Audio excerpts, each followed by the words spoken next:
ये जंग हार न जाए, सिपाह कैद में है, गुलाम तख्त पे काबिज है, शाह कैद में है। तेरे हकूक की जमानत नहीं कोई अब, गरीबे शहर तेरा खैर हा कैद में है। बिस्मिल्लाहिर्रहमानिर्रहीम अस्सलाम वालेकुम। ਤੁਹਾਡਾ ਹਾਦਮ ਅਜ਼ਰ ਅਮਰਾ ਗੁਜਰਾਤੀ ਅਮਰਾ ਕਲਾਂ ਟਾਈਮ ਦੇ ਪਲੇਟਫਾਰਮ ਤੋਂ ਤੁਹਾਡੇ ਨਾਲ ਮੁਖਾਤਬ ਔਰ ਅੱਜ ਮੇਰੇ ਨਾਲ ਮੌਜੂਦ ਨੇ ਡਿੰਗੇ ਸ਼ਹਿਰ ਦੇ ਛੋਟੇ ਜਿਹੇ ਮਹੱਲਾ ਗੜੀਵਾਲਾ ਡਿੰਗਾ ਤਹਿਸੀਲ ਕਾਰੀਆਂ ਜ਼ਿਲ੍ਹਾ ਗੁਜਰਾਤ ਦੇ ਹੋਣਹਾਰ ਸ਼ਾਇਰ ਜਨਾਬ ਅਬਦੁੱਲਾ ਹੈਦਰ ਭੱਟ ਸਾਹਿਬ ਜਿਹੜੇ ਕਿ ਸਾਡੇ ਕੋਲੇ ਦਫ਼ਤਰ ਵਿੱਚ ਮੌਜੂਦ ਨੇ ਔਰ ਅਸੀਂ ਇਹਨਾਂ ਦਾ ਸ਼ੁਕਰੀਆ ਅਦਾ ਕਰਨਾ ਸਾਡੇ ਕੋਲ ਤਸ਼ਰੀਫ ਲਿਆਏ ਔਰ ਉਤਲੇ ਲੈਵਲ ਤੇ ਯਾਨੀ ਕਿ ARY ਸ਼ਾਨ ਰਮਜ਼ਾਨ ਟਰਾਂਸਮਿਸ਼ਨ ਵਸੀਮ ਬਦਾਮੀ ਸਾਹਿਬ ਦੀ ਜਿਹੜੀ ਟਰਾਂਸਮਿਸ਼ਨ ਹੈ ਸੰਨ 2024 ਦੀ ਉਹਦੇ ਵਿੱਚ ਬੈਤਬਾਜ਼ੀ ਦੇ ਸੈਮੀ ਫਾਈਨਲ ਸ਼ਾਇਰੀ ਦੇ ਮੁਕਾਬਲੇ ਵਿੱਚ ਹੋ ਗਏ ਨੇ। हमारे हाथ में कंकर था, उसने फूल किया, अच्छा, हजार शुक्र के उसने ये दिल कबूल किया।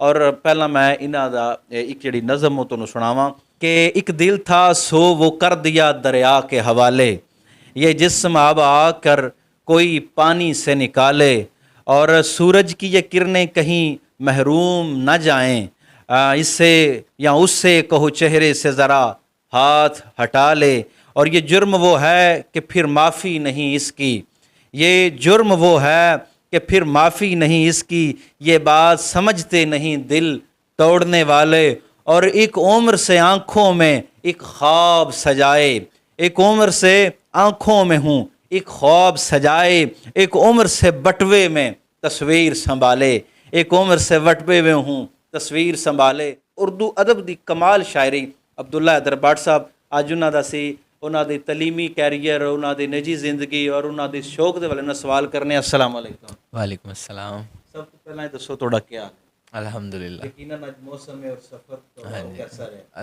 बेहतरीन रहा। ਸਭ ਤੋਂ ਪਹਿਲਾਂ ਮੇਰਾ ਸਵਾਲ ਇਹ ਕਿ ਤੁਸੀਂ ਆਪਣੀ ਇਬਤਦਾਈ ਤਾਲੀਮ ਮੈਟ੍ਰਿਕ ਦੀ ਤਾਲੀਮ ਔਰ ਐਫਏ ਦੀ ਤਾਲੀਮ ਕਿੱਥੋਂ ਹਾਸਲ?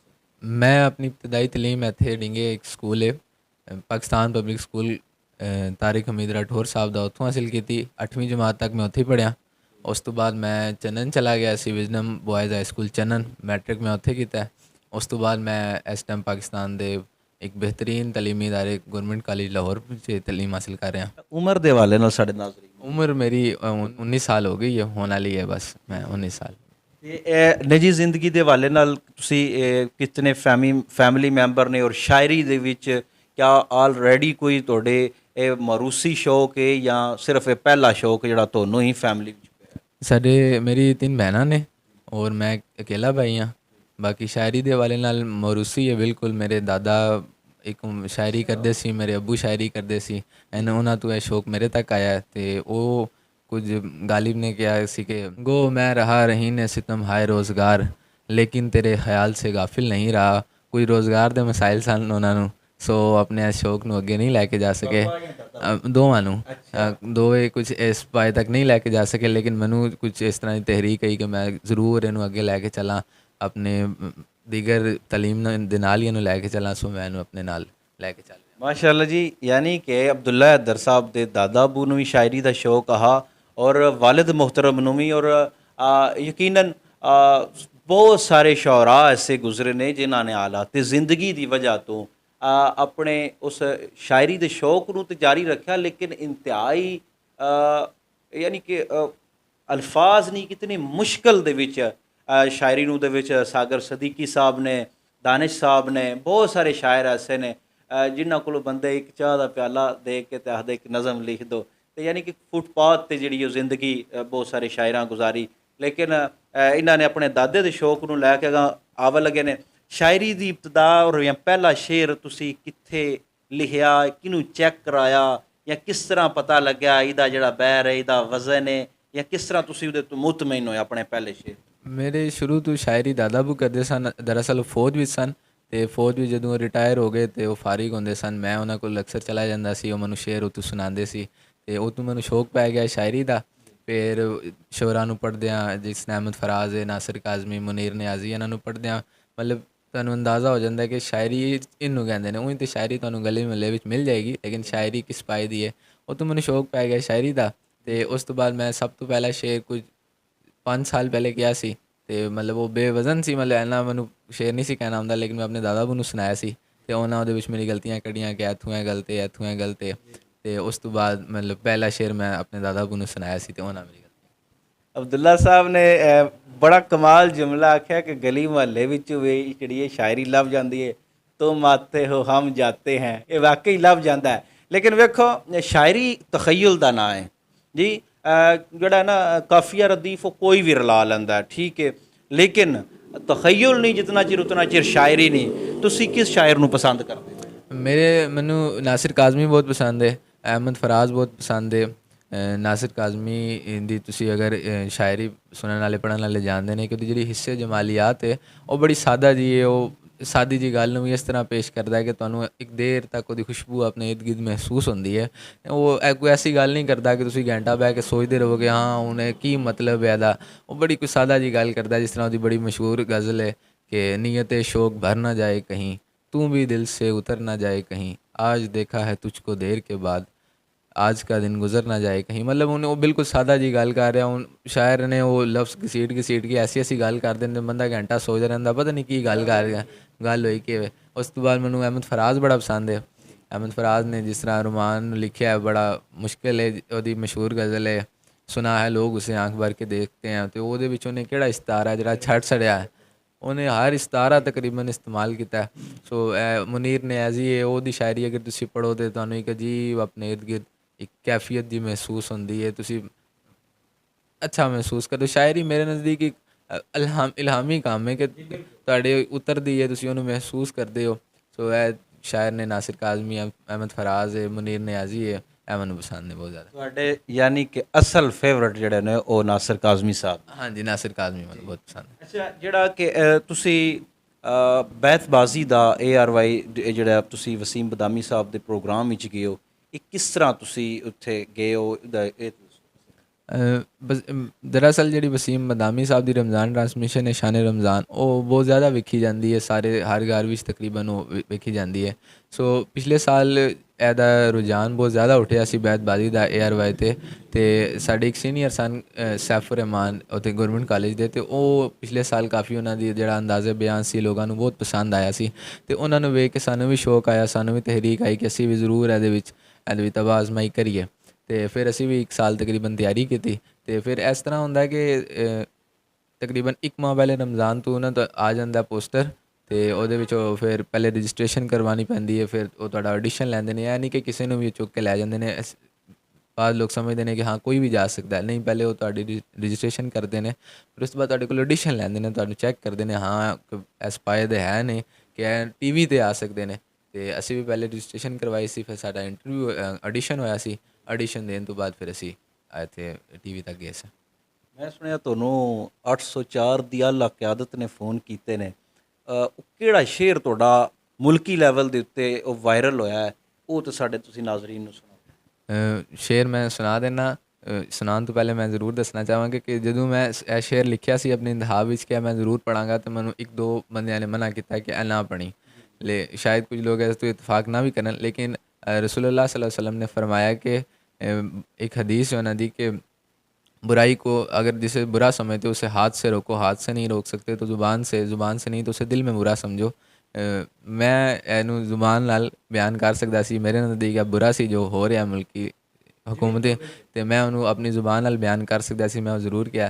तो शेर है कि ये जंग हार ना जाए, सिपाह कैद में है, ग़ुलाम तख्त पे काबिज़ हैं, शाह कैद में है, तेरे हकूक़ की नहीं कोई ज़मानत अब, गरीब शहर तेरा खैर हा कैद में है। तो यह शेर जदों मैं पढ़ चुकिया सी ते कुछ 1-2 दिन बाद मैनू आया सी, मैं स्क्रीनशॉट वेखे कि काफ़ी वीडियो वायरल जा रही है। तो उस तो बाद मैंने हाँ जी मैं कराची भी सी, तो उस तो बाद मैंने कॉल वगैरह आई, कुछ शेर अफजल मरवत साहब की कॉल आई, उन्होंने तरफों पैगाम आए, शाह महमूद कुरैशी की टीम की तरफों, वो हुण ते वो कैद विच ने लेकिन उन्होंने टीम की तरफों कॉल वगैरह आई, तो काफ़ी सताइश की थी PTI कराची वाले ने भी, पंजाब, क्योंकि PTI की तरफों एक बार जब चल पई तो फिर काफ़ी ज़्यादा लोगों ने उन्होंने सराया, उन्होंने पसंद किया। तो मेरा ऐसे कि मैं उन्होंने एक बार मैं चाहता सी कि मेरा दिल जो है जो मैं बुरा समझना जिस हद तक मैं उन्होंने बयान कर सकना मैं ज़रूर किया। ਸ਼ੁਕਰੀਆ। ਅੱਛਾ ਅਬਦੁੱਲਾ ਸਾਹਿਬ, ਸ਼ਾਇਰੀ ਦੀ ਫੀਲਡ ਦੇ ਵਿੱਚ ਉਰਦੂ ਅਦਬ ਨੂੰ ਤੁਸੀਂ ਕਿਸ ਨਿਗਾਹ ਨਾਲ ਤੱਕਦੇ ਹੋ? ਤੁਹਾਡਾ ਇਸੇ ਸ਼ਾਇਰੀ ਦੀ ਫੀਲਡ ਨੂੰ ਲੈ ਕੇ ਫਿਊਚਰ ਪਲਾਨ ਕੀ ਹੈ? ਅਗਰ ਦੇਖਿਆ ਜਾਏ ਤਾਂ ਸ਼ਾਇਰ ਤੁਹਾਨੂੰ ਹਰ ਜਗ੍ਹਾ ਮਿਲ ਜਾਣਗੇ, ਸ਼ਾਇਰੀ ਹਰ ਜਗ੍ਹਾ ਮਿਲ ਜਾਏਗੀ, ਲੇਕਿਨ ਮਿਆਰੀ ਸ਼ਾਇਰ ਅਤੇ ਮਿਆਰੀ ਸ਼ਾਇਰੀ ਹੁਣ ਬਹੁਤ ਘੱਟ ਮਿਲਣੀ ਸ਼ੁਰੂ ਹੋ ਗਈ ਹੈ। ਜਦੋਂ ਦਾ ਸ਼ਾਇਰੀ ਇਹਨੇ ਕਮਰਸ਼ਲਾਈਜ਼ ਹੋਈ ਹੈ, ਮੁਸ਼ਾਇਰੇ ਕਮਰਸ਼ਲਾਈਜ਼ ਹੋਏ ਨੇ, ਪੈਸੇ ਮਿਲਣੇ ਲੱਗ ਗਏ ਨੇ, ਉਦੋਂ ਦੀ ਸ਼ਾਇਰੀ ਦੀ ਲੌਬੀਜ਼ ਬਣ ਗਈਆਂ ਨੇ, ਕੁਝ ਖਾਸ ਇੱਕ ਤਰਫ ਹੋ ਗਏ ਨੇ, ਕੁਝ ਸ਼ਾਇਰ ਕੁਝ ਖਾਸ ਤਰਫ ਹੋ ਗਏ ਨੇ, ਅਤੇ ਸ਼ਾਇਰੀ ਇਹਦੇ ਦਰਮਿਆਨ ਬੜੀ ਮੁਤਨਾਜ਼ਾ ਹੋ ਕੇ ਰਹਿ ਗਈ ਹੈ। ਅਤੇ ਇਹਦੇ ਦਰਮਿਆਨ ਉਹ ਆਪਣੀ ਇੱਜ਼ਤ ਕਾਇਮ ਰੱਖਣਾ ਬੜਾ ਮੁਸ਼ਕਿਲ ਕੰਮ ਹੈ। ਸੋ ਮੈਂ ਚਾਹੁੰਦਾ ਕਿ ਆਪਣੀ ਇੱਜ਼ਤ ਨਾਲ ਹੀ ਬਸ ਸ਼ਾਇਰੀ ਆਪਣੀ ਨਾਲ ਦੇ ਨਾਲ ਚੱਲਦੀ ਰਹੇ। ਸੋ ਸ਼ਾਇਰੀ ਨੂੰ ਬਿਲਕੁਲ ਜ਼ਰੂਰ ਅੱਗੇ ਚਲਾਉਣ ਦਾ ਪੂਰਾ ਇਰਾਦਾ ਹੈ। ਇਨਸ਼ਾਅੱਲਾ ਆਉਣ ਵਾਲੇ ਟਾਈਮ 'ਚ ਸਾਰੇ ਵੇਖ ਜੀ ਇਨਸ਼ਾਅੱਲਾ। ਜਿਸ ਤਰ੍ਹਾਂ ਕਿ ਅਸੀਂ ਆਪਣੀ ਮਾਦਰੀ ਜ਼ਬਾਨ ਦੇ ਵਿੱਚ ਇੰਟਰਵਿਊ ਕਰ ਰਹੇ ਹਾਂ, ਲੇਕਿਨ ਮੈਂ ਉਰਦੂ ਅਦਬ ਦੇ ਹਵਾਲੇ ਨਾਲ ਪੁੱਛਿਆ, ਔਰ ਉਰਦੂ ਅਦਬ ਐਸਾ ਹੈ ਕਿ ਜਿਹਦੇ ਵਿੱਚ ਸਾਡੇ ਪਾਕਿਸਤਾਨ ਦੇ ਸਾਰੇ ਸੂਬੇ ਜਿਤਨੇ ਵੀ ਨੌਜਵਾਨ, ਚਾਹੇ ਉਹ ਕਾਲਜਾਂ ਵਿੱਚ, ਯੂਨੀਵਰਸਿਟੀਆਂ 'ਚ, ਸਕੂਲਾਂ ਵਿੱਚ, ਉਹ ਸਾਰਿਆਂ ਨੂੰ ਅਸੀਂ ਉਰਦੂ ਜਿਸ ਟਾਈਮ ਬੋਲਦੇ ਹਾਂ ਸਾਰਿਆਂ ਨੂੰ ਸਮਝ ਆ ਜਾਂਦੀ ਹੈ। ਸਾਡੀ ਕੌਮੀ ਜ਼ਬਾਨ ਹੈ, ਔਰ ਸਾਡੀ ਜਿਹੜੀ ਮੁਲਕੀ ਤਰੱਕੀ, ਚਾਹੇ ਉਹ ਮਾਸ਼ੀ ਹੋਵੇ, ਮਾਸ਼ਰਤੀ ਹੋਵੇ, ਸਮਾਜੀ ਹੋਵੇ, ਲਸਾਨੀ ਹੋਵੇ, ਉਹਦਾ ਹੀ ਕੀ ਹਾਲ ਹੈ ਕਿ ਅਸੀਂ ਕੌਮੀ ਜ਼ਬਾਨ ਨੂੰ ਫਰੋਗ ਦਈਏ। ਜ਼ਾਹਿਰ ਹੈ ਮੇਰਾ ਇੱਕ ਪਿੰਡ ਲੈਵਲ 'ਤੇ ਹੈ, ਔਰ ਅਸੀਂ ਆਪਣੀ ਯੂਨੀਅਨ ਕੌਂਸਲ ਲੈਵਲ 'ਤੇ ਕਵਰੇਜ ਕਰਨੇ ਆ, ਮੈਂ ਪੰਜਾਬੀ ਵਿੱਚ ਲਿਆ, ਲੇਕਿਨ ਉਰਦੂ ਅਦਬ ਦੇ ਹਵਾਲੇ ਨਾਲ ਅਬਦੁੱਲਾ हैदर भट्ट ਸਾਹਿਬ ਦੀ ਸ਼ਾਇਰੀ ਔਰ ਉਰਦੂ ਅਦਬ ਨੂੰ ਫਰੋਗ, ਇਹ ਇੰਤਹਾਈ ਔਰ ਕਾਬਲੇ ਦਾਦ ਚੀਜ਼ ਹੈ। ਔਰ ਤੁਸੀਂ ਆਖਰ 'ਤੇ ਸਾਡੇ ਕੋਈ ਆਪਣੇ ਡਿੰਗੇ ਸ਼ਹਿਰ ਦੇ ਨੌਜਵਾਨਾਂ ਨੂੰ ਜਾਂ ਸਾਡੇ ਪੂਰੇ ਜ਼ਿਲ੍ਹੇ ਗੁਜਰਾਤ ਨੂੰ ਕੋਈ ਪੈਗਾਮ ਦੇਣਾ ਚਾਹੋ? ਮੈਂ ਨੌਜਵਾਨਾਂ ਨੂੰ ਇਹੀ ਪੈਗਾਮ ਦਿਆਂਗਾ ਕਿ ਜਿਸ ਤਰ੍ਹਾਂ ਮੈਂ ਪਹਿਲੇ ਗਾਲਿਬ ਦਾ ਇੱਕ ਸ਼ੇਰ ਪੜ੍ਹਿਆ ਕਿ ਗੋ ਮੈਂ ਰਹਾ ਰਹੀਨੇ ਸਿਤਮ ਹਾਏ ਰੋਜ਼ਗਾਰ। ਇਹ ਜਿਹੜੇ ਰੋਜ਼ਗਾਰ ਦੇ ਮਸਾਇਲ ਨੇ, ਇਹਦੀ ਵਜ੍ਹਾ ਤੋਂ ਅਕਸਰ ਨੌਜਵਾਨ ਆਪਣੇ ਸ਼ੌਕ ਨੂੰ ਜਾਂ ਆਪਣੇ ख्वाबाਂ ਨੂੰ ਅਕਸਰ ਪਿੱਛੇ ਰੱਖ ਦਿੰਦੇ ਨੇ, ਅਤੇ ਰੋਜ਼ਗਾਰ ਦਾ ਜਿਹੜੇ ਮਸਲੇ ਨੇ ਉਹਨਾਂ ਦੀ ਵਜ੍ਹਾ ਤੋਂ ਉਹਨਾਂ ਦੇ ख्वाब ਰਹਿ ਜਾਂਦੇ ਨੇ। ਮੈਂ ਸਿਰਫ ਇਹੀ ਕਹਾਂਗਾ ਕਿ ਆਪਣੇ ख्वाब ਜ਼ਰੂਰ ਆਪਣੇ ਨਾਲ ਲੈ ਕੇ ਚੱਲਦੇ ਰਹੋ। ਮੈਂ ਜਦੋਂ ਇੱਥੇ ਪੜ੍ਹਦਾ ਸੀ, ਮੈਂ ਹੁਣ ਆਪਣੇ ਡਿੰਗੇ ਤੋਂ ਉੱਠ ਕੇ ਗਿਆ ਲਾਹੌਰ, ਉੱਥੇ ਕਾਲਜ ਵਿੱਚ ਦਾਖਲਾ ਲਿਆ। ਮੈਂ ਘਰ ਇਕੱਲਾ ਮੁੰਡਾ ਸੀ, ਲੇਕਿਨ ਫਿਰ ਵੀ ਸੋ ਮੇਰੇ ਘਰਦਿਆਂ ਨੇ ਕਿਹਾ ਸੀ ਤੂੰ ਕਰ, ਤੂੰ ਜੋ ਕਰਨਾ ਤੂੰ ਕਰ, ਕੋਈ ਮਸਲਾ ਨਹੀਂ ਹੈ, ਕਿਉਂਕਿ ख्वाब ਜ਼ਰੂਰ ਪੂਰੇ ਕਰਨੇ ਚਾਹੀਦੇ ਨੇ। ਇਹੀ ਹੈ ਕਿ ਆਪਣੇ ख्वाब ਜ਼ਰੂਰ ਪੂਰੇ ਕਰੋ।